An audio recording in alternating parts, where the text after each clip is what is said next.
Christopher Evans with Coffee With. It's my pleasure to welcome Bill Strickland of the Manchester Craftsmen's Guild here today and Manchester Bidwell Corporation. Bill, welcome to Coffee With. Thank you. Nice to be here. It's a pleasure to have you.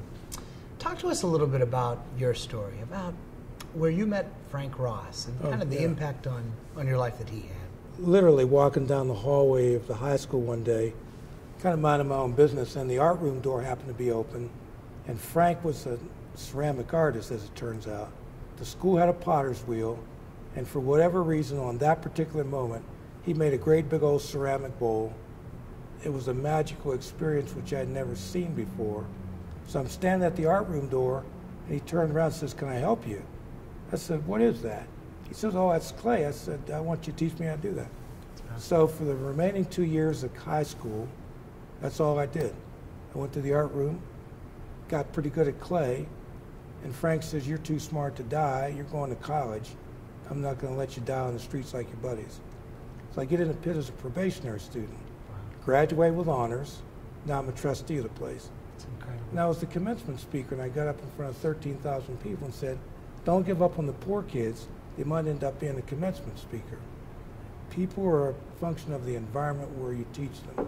And if Frank had not recognized I had leadership qualities, I'm just another guy that gets lost.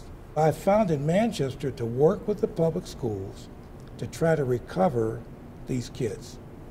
And it's turned into quite a story. These days we have 300 kids a week, grades 8 through 12. They come to us at 2:30, they stay till 6 o'clock in clay, photography, and digital imaging.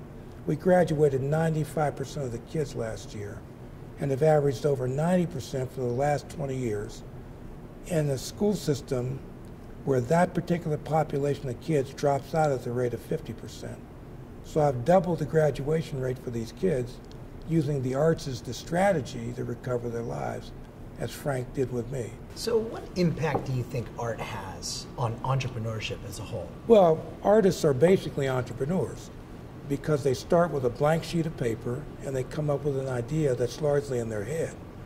An artist looks at a canvas, it's completely blank, and they see a vision of an image. And everybody says, "We don't see any vision of an image." The artist says, "I do." And they have the ability to actualize the picture that's in their head and make it real. The other thing is you start with a piece of clay. It's literally a ball of clay. And in 5 minutes you have a vessel, a jar, a bowl, a mug.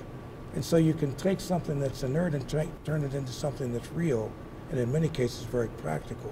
So artists think like entrepreneurs.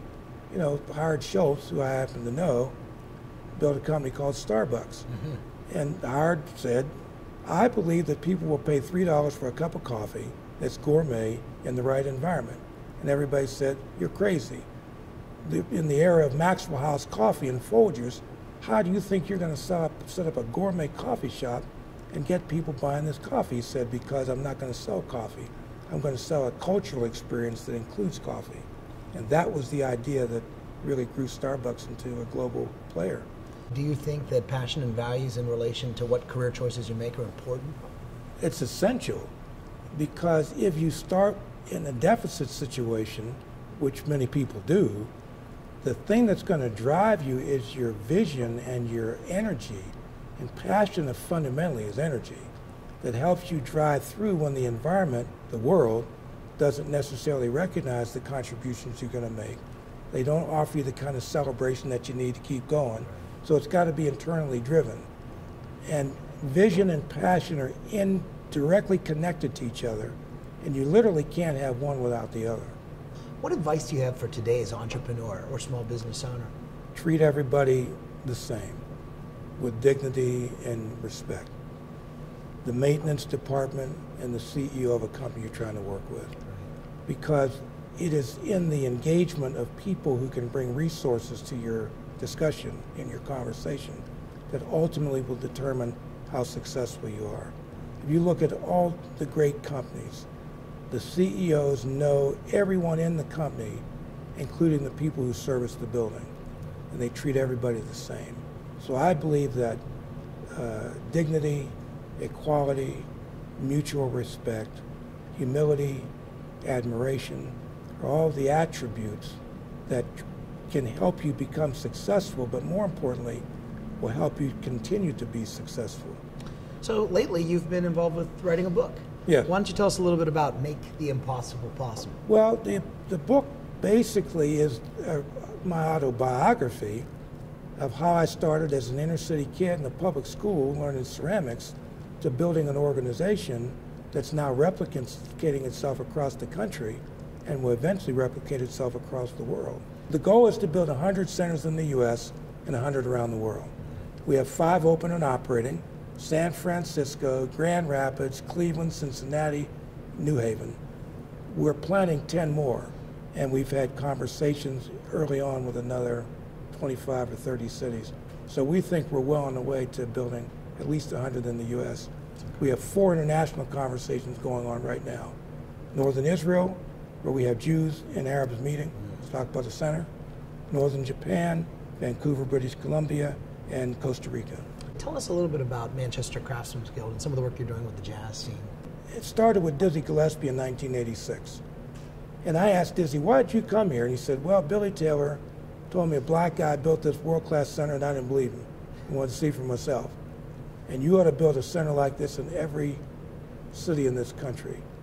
And to help you, I'm going to allow you to record the concert. I'm going to give you the rights to the music, which he did.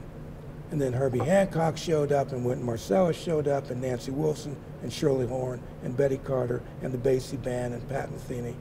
So we've recorded 600 recordings.